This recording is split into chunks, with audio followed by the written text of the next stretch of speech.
Hoje o programa Gente em Destaque vai entrevistar um membro da Academia Joseense de Letras, da Academia Jacareense de Letras. Eu já entrevistei praticamente todos os acadêmicos, mas da Academia Joseense de Letras, o Sandro Cuesta vai ser o segundo membro que eu vou entrevistar aqui no programa. Bom, Sandro, muito obrigado por ter participado aqui, por ter aceitado o nosso convite aqui na TV Câmara Jacareí. Eu que agradeço, Rodrigo.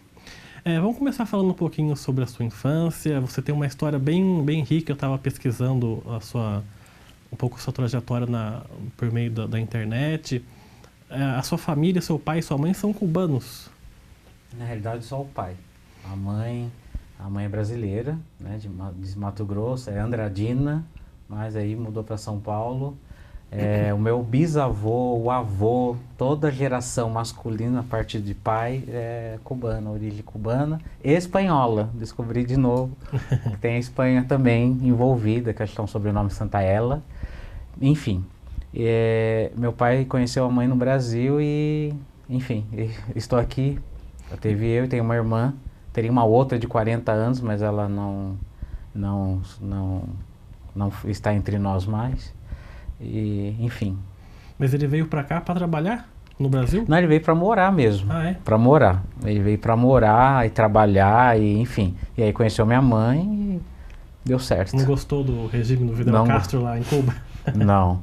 E na época que eles vieram para cá, lá estava tendo guerra civil, mais ou menos o que está acontecendo na Bolívia, Colômbia. Então tá bem complicado para ficar lá. Hoje não, hoje é uma outra visão. E eles se conhecem em São Paulo? Conheceram em São Paulo, na capital. A sua mãe também veio lá do Mato Grosso para São Paulo para trabalhar? São Paulo para trabalhar. E você nasce lá em São Paulo também? Nasci em São Paulo. E como é que foi a sua infância lá? Como é que foi a educação que seus pais te deram? Fala um pouquinho sobre essa parte da sua vida. Sim. Então, meus pais, né, sempre foram presentes com relação à educação. Então, desde criança, meu pai fazia questão de levar na escola, de buscar. Ficava doente na escola, ele ia buscar, ele sempre tinha essa proatividade de ir lá buscar, de fazer algo. Comprava nossos materiais, tanto o meu quanto da minha irmã. O aniversário que era uma confusão, porque eu sou de agosto, dia 12, e minha irmã é do dia 6. Então temos uma semana de diferença, um ano e um mês de diferença, porque eu nasci em 76 e ela em 77. Então, vamos fazer uma festa só. Não, tinha que fazer duas festas. Uma festa dia 6, outra dia 12. Quando é criança é fogo isso aí, né? Por ser criança. A minha infância foi muito boa até mais ou menos uns 9 anos, quando aí meu pai ele começou a beber e aí começou a ficar acho que quando entra bebida alcoólica na relação é difícil. É até difícil de falar sobre isso, porque vem a lembrança triste, mas qual família não passa por algum momento assim. E quem acaba sofrendo mais são os filhos, né? E a esposa, porque dependendo do grau, né? Tem gente que bebe, fica violento, bebe, sai de casa, né? Então a minha infância foi até os 9, porque foi quando eu perdi meu pai, faleceu, um acidente automobilístico. E aí eu comecei a trabalhar desde então, com 9, quase 10 anos de idade, eu trabalhava com a minha mãe. Minha mãe era revendedora e eu ajudava ela na rua. E então assim, a minha infância foi bem curta, eu digo. Eu comecei a conhecer o mundo com 10 anos. Então, e com 14 eu já estava trabalhando. Então, em empresa mesmo. Então a minha infância foi aprendida assim. Ela teve uma interrupção aos 9 e depois eu comecei a fazer uma partilha. O trabalho trabalhar com diversão. Quer dizer, ao mesmo tempo que tinha a infância até os 9, que era a infância de brincadeiras, lá com seu pai, sua mãe, sua irmã, aos 9 isso acaba e você, a partir daí, tem que cuidar da sua vida, entre aspas, assim, né? Porque a falta do seu pai tem que ajudar em casa. A sua mãe também, imagino, né? Uma família humilde, né? Sim, minha mãe foi o que eu falo um pai, né? Mãe com pai, porque ela tinha que trabalhar para sustentar todos, né? Eu e minha irmã, até os 18 anos. E a literatura aparece na sua vida já desde criança ou só depois da adolescência? Olha, eu sempre gostei dos livros de Monteiro Lobato, sem saber quem era na Amplitude Monteiro Lobato. Maurício de Souza, sem saber também na Amplitude, porque assim, eu não tive a oportunidade de conhecer essas pessoas, esses escritores. Na realidade, a literatura, eu sempre gostei de escrever, de ler. Aí teve um tempo que eu parei de ler, não tinha mais aquela vontade. A literatura reacendeu em mim já na idade adulta, exatamente há 9 anos atrás. Então, em 2012, propriamente dito.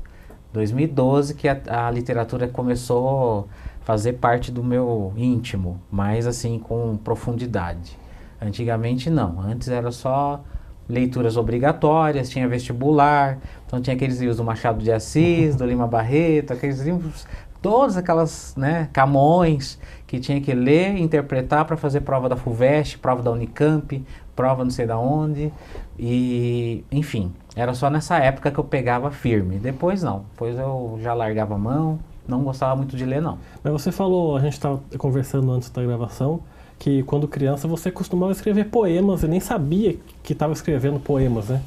Fazia uns rabiscos, nem as professoras, elas tinham a curiosidade de olhar. Por quê? Eu escrevia no fim do caderno os poemas, os rabiscos. E elas olhavam a matéria que estava no começo. Então elas nunca tiveram curiosidade de olhar o fim. Mas uma teve, que foi a professora Rosa, do 4º ano. Ela olhou uma vez no fundo do livro, do caderno, e falou, nossa, mas por que você está escrevendo essas coisas? Eu falei, porque é uns pensamentos, eu gosto de escrever. Era sobre o quê? Era sobre vida, sobre a vida.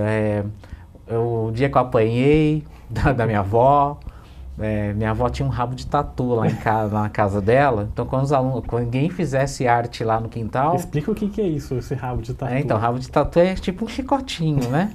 Na realidade é o rabo do tatu, é o rabo do tatu mesmo, só que ela deixava secar, não sei o que ela fazia no sol, e ficava meio de cinta, né? Que hoje acho que o pessoal usa cinta, lá era rabo de tatu, quando eu tinha anos 80, 82, 83. E você então passa a infância lá em São Paulo e vem para São José com que idade? Eu vim para São José, hoje eu tenho 41, eu vim em 2009. Ah, veio agora. Mas veio para trabalhar também? Na realidade foi o seguinte, a minha mãe já estava morando aqui em São José mesmo, né? Lá em São José, que estamos em Jacareí. É que ela mora hoje em Jacareí. Eu estava em São José e eu ficava vindo toda semana para cá, tava com saudade. E aí teve um corte na empresa lá e eu acabei sendo demitido. E aí para mim não tinha mais como ficar lá.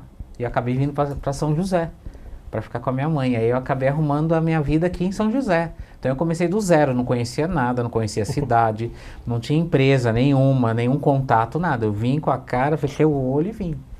Então aqui em São José que eu comecei a procurar as coisas, restabelecer, e aí eu comecei a me restabelecer. Só que quando eu me restabeleci, a minha irmã casou e veio morar em Jacareí, porque o meu cunhado é de Jacareí. E aí arrastou a mãe, porque geralmente a menina, né, filha arrasta a mãe. E o homem não, o homem é mais difícil, eu até entendo isso. E aí hoje a minha família mora em Jacareí e eu moro em São José. Quer dizer, durante um tempo você ficou indo e voltando, mas depois não teve mais jeito, né? Aí precisei abrir mão, falei, vou ficar de vez. E na adolescência, você falou que não se interessava por leitura, que começou aí bem mais tarde. Que livros que marcaram você nesse período, que você possa falar pra gente de autores? Você citou o Monteiro Lobato e o Maurício de Souza, mas tem outros também que fizeram parte da sua vida? Tem. Olha, tem um livro que eu nunca vou me esquecer, Fogo Morto. É um livro muito interessante. Fala assim, Fogo Morto. Na realidade, quando eu vi a capa do livro, eu achei que fosse algo de deserto, alguma história, que eu gosto de fantasia. Eu gosto de filme que tem dragão, eu gosto de histórias, livros infanto-juvenis, literatura fantástica, que tem uns vários aí, né? Escritores de literatura fantástica. Mas o livro Fogo Morto foi o que me chamou a atenção. O Manuel Bandeira. Eu li só um livro dele.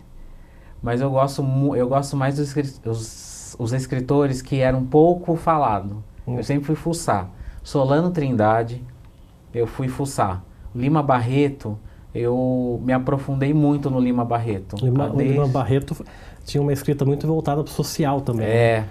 Para defender os negros, Isso. defender os pobres. Eu não sei, por eu ser negro, sei lá, eu acho que sabe, eu queria me espelhar em alguém. E aí na época, eu tinha o Monteiro Lobato, quando era criança, mas depois Maurício de Souza.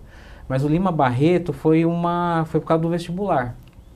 Né? Em 91, quando eu prestei vestibular para treineiro, que eu estava no colegial ainda, que hoje é ensino médio, eu estudei Lima Barreto. E eu gostei muito das escritas dele, por ser tipo um clamor. Ele clamava por justiça, questão da escravidão, da mulher do marido que batia na mulher negra, enfim, aquela miscigenação que ele propunha nos escritos dele. Então eu gostei muito. Então o Lima Barreto, para mim, se eu tiver que fazer um apanhado hoje para te falar, o Lima Barreto é o que me marcou mais na minha adolescência, com leituras, com textos.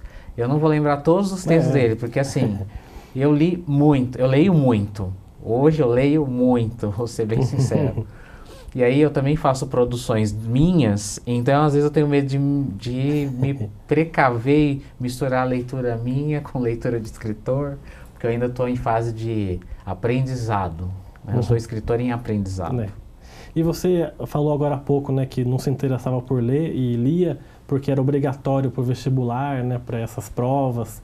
E geralmente o adolescente tem isso, porque ele começa a odiar a leitura por conta desses vestibulares também, né? E na escola, a obrigação de ler, a imposição.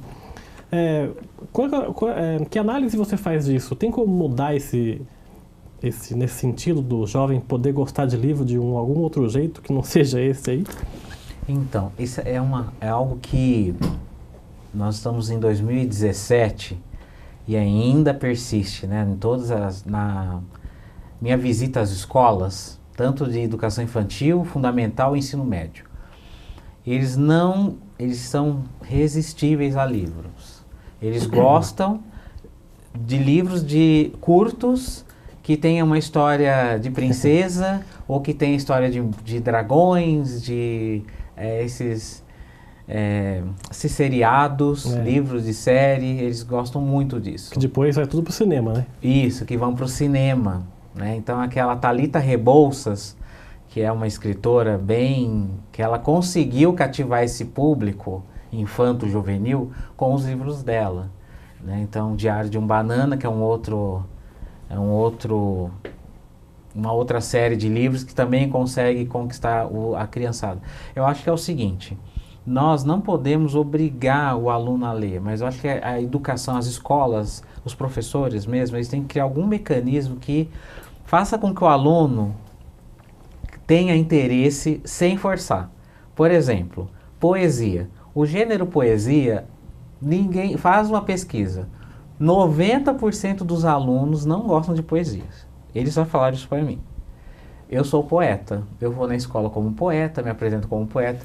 E aí eu fiz uma oficina em uma escola de São José muito boa. É uma escola do estado, fica no parque, Nelson Monteiro do Nascimento. Essa escola é fantástica, porque os alunos, eles não são forçados a nada. Partiu dos alunos fazer um livro de poema. Isso eu achei fantástico.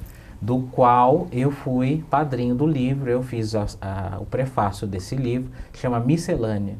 Então, assim, foi feito pelos alunos. Eu fiz uma oficina de poemas na escola, acróstico e haikai, que são, dentro da poesia, são algumas, como eu posso dizer, poesia é o gênero.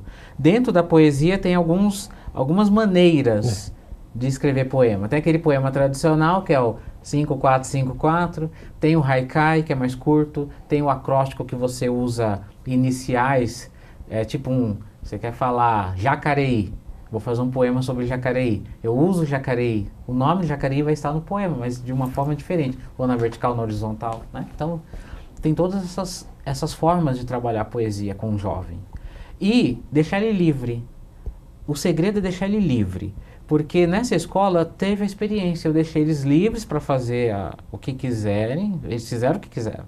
Jogaram no flip chart tudo que eles tinham na cabeça e depois do que eles jogaram na cabeça, aí que vem a parte boa, porque você vê o que tem na cabeça do jovem hoje. O que tem na cabeça do jovem? É muita esperança de coisas melhores, um trabalho, passar na faculdade, brincadeira, eles misturam tudo dentro, então por isso que eles chamam miscelânea, porque eles misturaram tudo.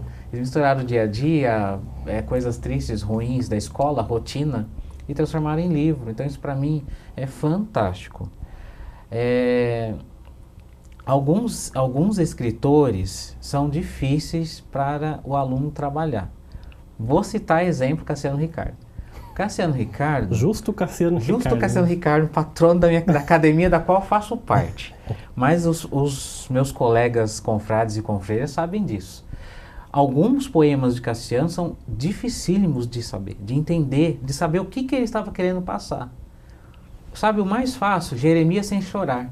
Eu acho que foi o livro mais interessante de Cassiano, e o Martim Sererê, que fala da história do Brasil. É praticamente a história do Brasil o livro.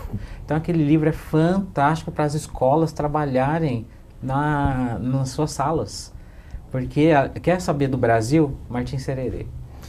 A gente vai então para um rápido intervalo, daqui a pouco a gente volta com o Sandro Cuesta aqui no Gente em Destaque.